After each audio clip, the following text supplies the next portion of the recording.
Taste the Daily. Tiruppur மாவட்டத்தில் கூட்டு பாலியல் வன்கொடுமை வழக்கில் அதிர வைக்கும் தகவல்கள் வெளியான வண்ணம் இருக்கின்றன. 17 வயது சிறுமி பாதிக்கப்பட்டதாக புகார் அளிக்கப்பட்ட நிலையில் மேலும் சிலர் கைதாக வாய்ப்புள்ளதாக காவல்துறை வட்டாரங்கள் தெரிவிக்கின்றன.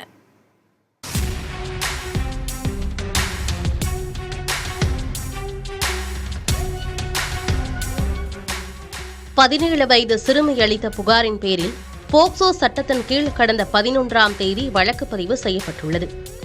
19 வயதாகும் ஜெயகாளீஸ்வரன் மதன்குமார், 21 வயதாகும் பரணிக்குமார், 22 வயதாகும் பவபாரதி, 24 வயதாகும் பிரகாஷ் மற்றும் நந்தகோபால் ஆகியோர் கைது செய்யப்பட்டுள்ள நிலையில் 14, 15 மற்றும் 16 வயதாகும் 3 சிறுவர்களுக்கும் இந்த வழக்கில் தொடர்புள்ளதாக காவல்துறையினர் தெரிவிக்கின்றனர். பாதிக்கப்பட்ட சிறுமிக்கு பெற்றோர் இல்லாத நிலையில் ரேஷன் கடையில் அரிசி வாங்கி சென்றபோது சிறுவனுடன் நட்பு ஏற்பட்டதாகவும், சிறுவன் மூலமாக ஜெயகாளீஸ்வரனுடன் பழகிய சூழலில் தன்னை திருமணம் செய்து கொள்வதாக கூறியதை நம்பி தங்கும் விடுதிக்கு ஜெயகாளீஸ்வரனுடன் அந்த சிறுமி சென்றுள்ளார். அங்கு பாலியல் வன்கொடுமைக்கு ஆளாக்கப்பட்ட நிலையில் சிறுவனின் மற்றொரு நண்பரான மதன்குமார், பரணிக்குமார் ஆகியோர் தன்னை மிரட்டி பாலியல் வன்கொடுமைக்கு ஆளாக்கியதாக சிறுமி காவல்துறையிடம் தெரிவித்துள்ளார்.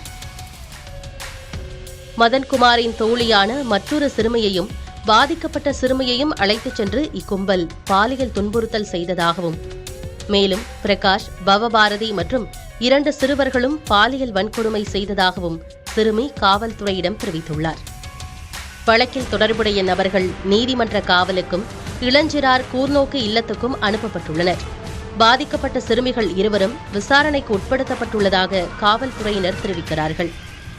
பாதிக்கப்பட்ட 17 வயது சிறுமி அங்குள்ள தங்கும் விடுதி ஒன்றிற்கு அழைத்துச் செல்லப்பட்டு பாலியல் துன்புறுத்தலுக்கு ஆளாக்கப்பட்டுள்ளார். குற்றம் சாட்டப்பட்ட சிறுவன் மற்றும் 17 வயது சிறுமியை தனியார் தங்கும் விடுதியில் அனுமதித்தது எப்படி என்ற கேள்வி எழுந்துள்ளது.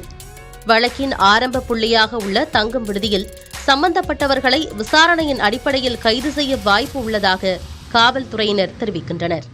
புதிய தலைமுறைக்காக ஒளிப்பதிவாளர் ஹாலித் ராஜாவுடன் செய்தியாளர் சுரேஷ்குமார்.